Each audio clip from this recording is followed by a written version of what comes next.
Tere, minu nimi on Ain Ulmre. Olen Maksu- ja Tolliameti maksude osakonna peaspetsialist ja räägin täna nendest käibemaksuseaduse muudatustest, mis jõustusid 1. jaanuaril 2022. Kokku sisulisi muudatusi võib öelda, et on 10, aga nende hulgas on päris mitu sellist, millega muudeti käibemaksuseaduses mitut erinevat paragrahvi. Siin sellel ja järgmisel slaidil on lühike nimekiri nendest muudatustest ja kohe hakkan teile rääkima pikemalt kõigist 10. Käibemaksukohustuslaste jaoks vast kõige olulisem ja tähtsam on see muudatus, millega anti teatud kindlate tingimuste täitmisel 1. jaanuarist alates käibemaksukohustuslastele õigus vähendada oma käibemaksukohustust lootusetu võlgnevuse korral. Seda muudatust kavandati juba varem, aga siis olid probleemid riigieelarve laekumistega ja nüüd see lõpuks siis jõustus 1. jaanuaril 2022. Ja see tähendab, et kui kõik tingimused on täidetud, saab vähendada käibemaksukohustust sellise lootusetu võlgnevuse korral, mis on raamatupidamises maha kantud, mitte varem kui 1. jaanuaril 2022. Ja seejuures raamatupidamises maha kandmise all peetakse silmas juba bilansist eemaldamist, mitte ebatõenäoliselt laekuvaks kandmist. Oluline on siis see, et kui võlgnik, kes on siis jätnud mingi arve kas osaliselt või täielikult tasumata, on samuti käibemaksukohustuslane, siis kui müüjal tekib õigus vähendada oma käibemaksukohustust, ostjal, kui ta saab teate lootusetu võlgnevuse mahakandmise kohta, tekib kohustus vähendada varem maha arvatud sisendkäibemaksu selle arvelt, mille ta siis jättis kas osaliselt või täielikult tasumata. Ja ta lihtsalt saab müüjalt teatise võlgnevuse raamatupidamises mahakandmise kohta. Lootusetu võlgnevuse mahakandmise korral võlgnikule kreeditarvet ei esitata. Siin ja kahel järgmisel slaidil on kirjas kõik need tingimused, neid on kokku 8, mis peavad olema täidetud selleks, et oleks võimalik lootusetu võlgnevuse korral käibemaksu kohustust vähendada. Ja olgu kõigepealt ära öeldud see, et võlgnik ei pea kindlasti olema käibemaksu kohustuslane, saab vähendada ka sellist lootusetut võlgnevust, kus võlgu on jäänud tavaline eraisik või mõni muu käibemaksukohustuslasena registreerimata isik. Nendest tingimustest peatun ma mõnel üksikul veidi pikemalt. Kõigepealt selle slaidi viimane punkt. Arve tasumise tähtpäevast on möödunud vähemalt 12 kuud, kuid mitte rohkem kui 3 aastat. See nõue ei pea olema täidetud sel juhul, kui nõue on tõendatud jõustunud kohtulahendiga, siis seda ajalist piirangut ei ole. Küll aga on see kõigil teistel juhtudel, kaasa arvatud siis, kui võlgnik juba on likvideeritud ja äriregistrist kustutatud, ikkagi ei saa lootusetu võlgnevuse alusel käibemaksukohustust vähendada enne, kui nõude aluseks oleva arve tasumise tähtpäevast on vähemalt 12 kuud möödunud. Nagu sai juba öeldud, nõude raamatupidamises maha kandmise all peetakse silmas seda, et see on bilansist eemaldatud. Küll aga pikemalt tuleb rääkida sellest nõudest, et suurema kui 30 000 eurose nõude korral peab nõue olema tõendatud jõustunud kohtulahendiga. Siin on päris mitu aspekti. Kõigepealt see, et nõue tähendab ühte konkreetset arvet. Kui samale võlgnikule on esitatud mitu arvet, mis on kõik tasumata või osaliselt tasutud, kuid kõigi nende arvete kogusumma küll ületab 30 000 eurot, kuid iga arve üksikult võetuna jääb alla selle summa, siis ei ole seda jõustunud kohtulahendi nõuet vaja täita. Kui võlgniku suhtes on juba kohtus käimas pankrotimenetlus ja seetõttu kohus enam võlausaldaja nõuet eraldi menetlusse ei võta, siis samuti selles mõttes ei pea see tingimus olema täidetud, et piisab kohtu kinnitusest, et käimas on võlgniku suhtes pankrotimenetlus. Ning kui me räägime kohtulahendist, siis see võib olla nii kohtuotsus kui kohtumäärus. Veel kord, kui sama isik on jäänud võlgu mitmeid arveid, nende arvete kogusumma võib küll ületada 30 000 eurot, kuid iga arve eraldi võetuna on alla 30 000, siis ei pea olema see jõustunud kohtulahendi nõue täidetud.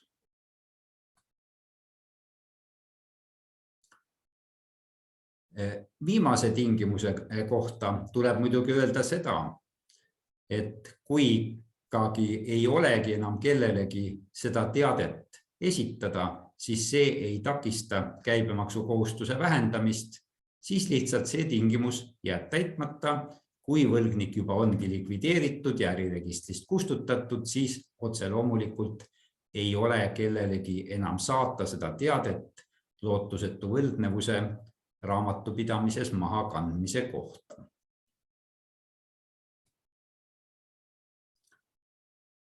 Kui need tingimused täidetud on ning käibemaksukohustust vähendama hakatakse, siis käibedeklaratsioonil käib deklareerimine sarnaselt krediitarvega, ehk siis ei kasutata täpsustuste rida, vaid oma käibe maksustatavat väärtust vähendatakse real 1, kui oli tegemist 20% määraga maksustatava tehinguga, või siis ka võib-olla real 2, kui oli 9% määraga maksustatav tehing, ning maksmisele kuuluv käibemaksusumma loomulikult siis omakorda väheneb real 4.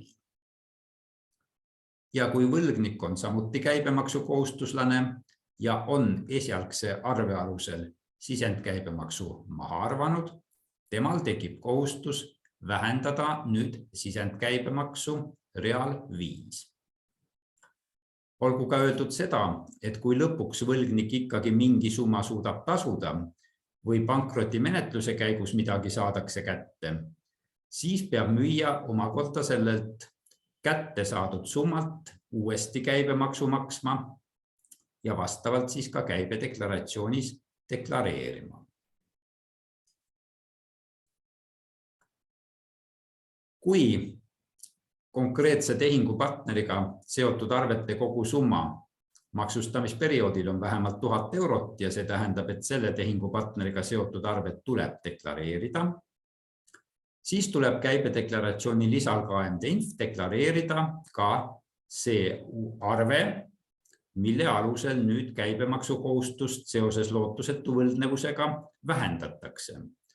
Kas siis esimest korda või uuesti, juhul kui juba esimesel korral, kui see tasumata jäänud arve esitati, oli see KMD-Infil deklareeritud. Ning ka ostja, kui ta on käibemaksukohustuslane, peab deklareerima uuesti KMD-Infil või ka esimest korda KMD-Infil, tema siis muidugi B osas, selle arve, mille ta on jätnud tasumata ja millelt maha arvatud sisendkäibemaksu peab ta nüüd tagasi maksma. Ja arve tavapärased rekvisiidid deklareeritakse lihtsalt uuesti ning need lootusetu võlgnevuse alusel käibemaksukohustuse vähendamisega seotud arvulised andmed siis deklareeritakse nüüd miinusmärgiga. Jäi veel ütlemata, et kui arve on tasutud osaliselt mis tähendab seda, et maha kantakse nõue samuti osaliselt, siis loomulikult tuleb ka näidata nii maksukohustuse vähendamine kui ka siis vastavad andmed KMD Infil selles osas, kus siis maksukohustust vähendatakse.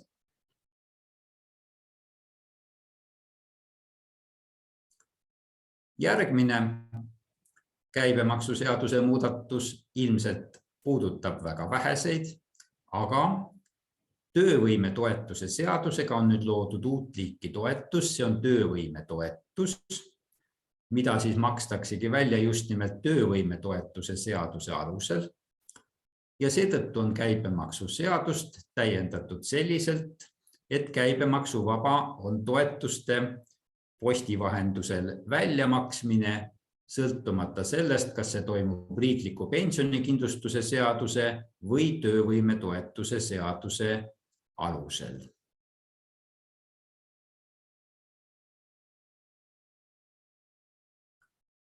Mõned käibemaksuseaduse muudatused, mis 1. jaanuaril jõustusid, puudutavad korduskasutuspakendeid.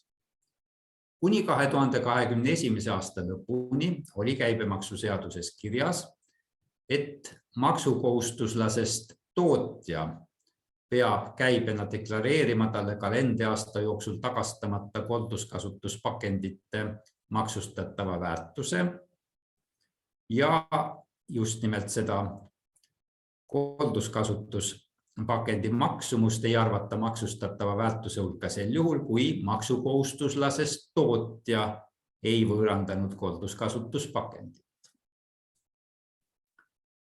Nüüd on aga käibemaksuseaduse vastavatest sätetest sõna tootja välja võetud, kuna korduskasutuspakendite kasutamine on selliselt laienenud, et alati ei ole see just nimelt tootja, kes pakendid tarbijatelt kokku kogub, uuesti täidab ja täidetuna uuesti ringlusse laseb. Nii et kui seda teeb keegi teine, mitte tootja, siis ka temale laienevad nüüd samad sätted, mis varem ainult maksukohustuslasest tootja suhtes laienesid. Võib-olla on see jaekaubandusettevõte või keegi teine. Aga kui näiteks jaekaubandusettevõte ainult kogub tarbijatelt pakendid kokku, ise neid uuesti ei täida, vaid saadab tagasi tootjale, siis ei muutu tema jaoks selle aasta algusest mitte midagi.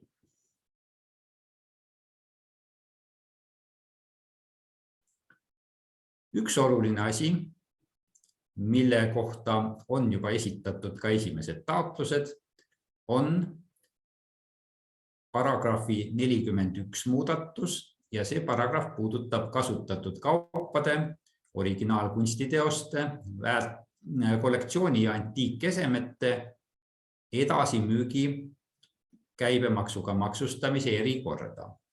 Ja see erikord tähendab siis seda, et edasimüügil, kui edasimüüja ise ei ole vastavat kaupa kasutusele võtnud, peab ta käibemaksu arvutama mitte kogu müügihinnalt, vaid müügi ja ostuhinna vahelt. Ning kuni 2021. aasta lõpuni kehtinud korra kohaselt tuli seda maksustatava väärtuse määramise erikorda alati kasutada tehingupõhiselt. Iga üksiku kauba puhul tuli siis eraldi leida ostuhind ja edasimüügihind ja nende vahelt arvutada käibemaks. Kuid Euroopa Liidu käibemaksu direktiiv lubab teatud kindlatel juhtudel, kui eelnevalt on Euroopa Liidu käibemaksukomiteega konsulteeritud, arvutada käibemaks selle erikorra kohaselt mitte igalt üksikult tehingult eraldi, vaid määrata see niinimetatud marginaal maksustamisperioodi põhiselt, kõigi maksustamisperioodi jooksul toimunud tehingute kohta kokku.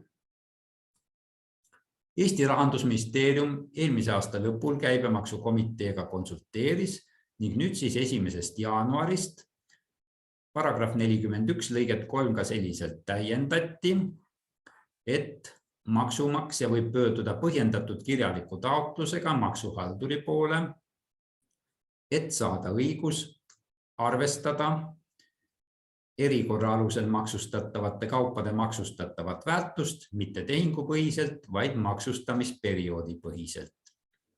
Esimesed sellised taotlused on juba ka esitatud. Konkreetselt näiteks üks ettevõtja taotles maksustamisperioodi põhise marginaali arvutamise õigust seetõttu, et tema ostab, remondib ja müüb edasi kasutatud mobiiltelefone ja tal võib olla päevas väga palju tehinguid, sadu, võib-olla tuhandeid. Niisugusel juhul on selge, et iga üksiku tehingu kohta seda maksustatavat väärtust arvutada on äärmiselt keerukas ning siis on alust taotleda maksustamisperioodi põhist käibemaksu arvestust.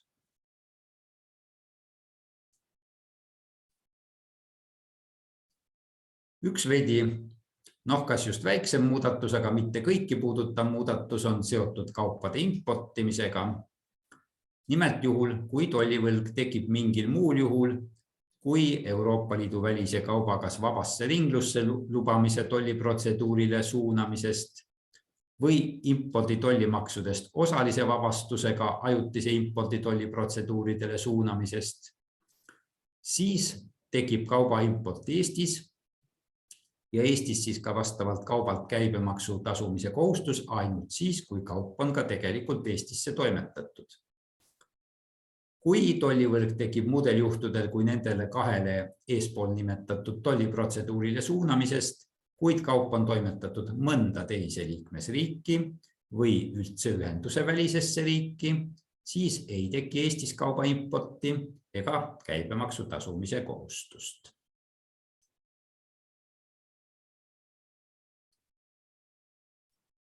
Kuna endiselt on meil koroonapandeemia, siis on käibemaksuseadusesse lisatud veel mõned maksuvabastused ja soodustused, mis on seotud selle COVID-19 pandeemiaga. Ja kui Euroopa Komisjon või Euroopa Liidu õiguse alusel asutatud amet või asutus impordib Eestis mingi kauba, mis on vajalik talle Euroopa Liidu õigusega pandeemia vastu võitlemiseks antud ülesannete täitmiseks, siis alates 1. jaanuarist 2022 sellise kauba import on maksuvaba, välja arvatud siis, kui kaup imporditakse tasu eest edasi müümiseks. Ning kui Euroopa Komisjonile või Euroopa Liidu õiguse alusel asutatud ametile või asutusele Eestis võõrandatakse kaupa, mida ostja kasutab koroonapandeemiale reageerimiseks talle antud ülesannete täitmisel või talle osutatakse teenust, mis on vajalik selliste ülesannete täitmiseks, siis on see nullmääraga maksustatav käive, välja arvatud juhul, kui kaup või teenus ostetakse tasu eest edasi müügiks.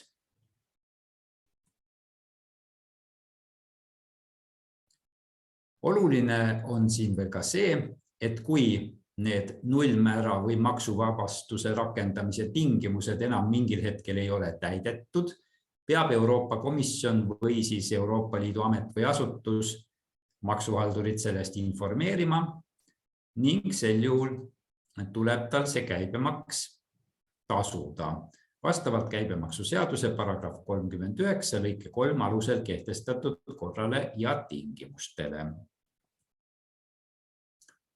Ning on veel ka selline ülemineku säte, et kui 2021. aastal Euroopa Komisjon või Euroopa Liidu õiguse alusel asutatud amet või asutus Eestis ostis mingeid kaupu, mis olid vajalikud COVID-19 pandeemiale reageerimiseks, siis on nüüd võimalik tal saada nendelt kaupadelt käibemaks tagasi, eeldusel, et ta siis ostis need koos käibemaksuga. Ja jällegi käibemaksu tagastamine toimub samuti paragrahv 39 lõike 3 alusel kehtestatud korras ja tingimustel. Ning ei saa tagastust kasutada juhul, jällegi kui kaup või teenus osteti tasu eest edasi müümiseks.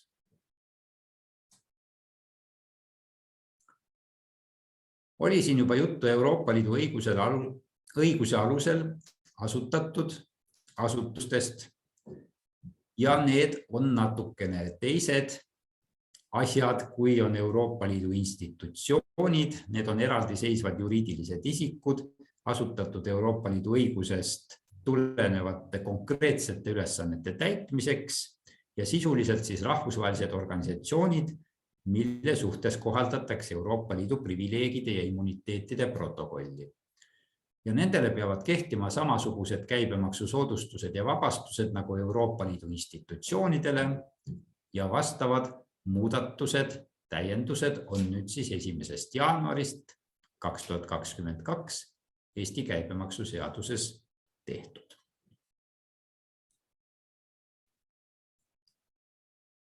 Mis ei puuduta küll Eesti maksukohustuslasi, aga kindlasti maksuhalduril kasulik teada ja informatsiooni mõttes ka kõigil teistel. Kui Euroopa Liidu välise riigi ettevõtja registreerib end Eestis käibemaksukohustuslasena, siis siiamaani kehtis kõigi selliste ettevõtjate suhtes nõue, et nad peavad kohustuslikus korras määrama endale Eestis maksuesindaja, kes nende eest siis kõiki käibemaksuseadusega kehtestatud kohustusi täidab. Nüüd on tehtud selline mööndus, et kui see Euroopa Liidu väline riik on selline, kellega Euroopa Liit on sõlminud käibemaksuga seotud halduskoostööd, pettuse vastast võitlust ja nõuete sissenõudmist käsitleva vastastikuse abilepingu, siis sellise ühenduse välise riigi ettevõtja ei pea endale maksuesindajat kohustuslikus korras määrama, võib seda teha vabatahtlikult, aga kohustust ei ole. Praegu on selliseid riike ainult üks, see on Norra, käivad läbirääkimised veel mõne riigiga, sealhulgas Ühendkuningriigiga, kuid hetkel rohkem selliseid riike lisandunud ei ole.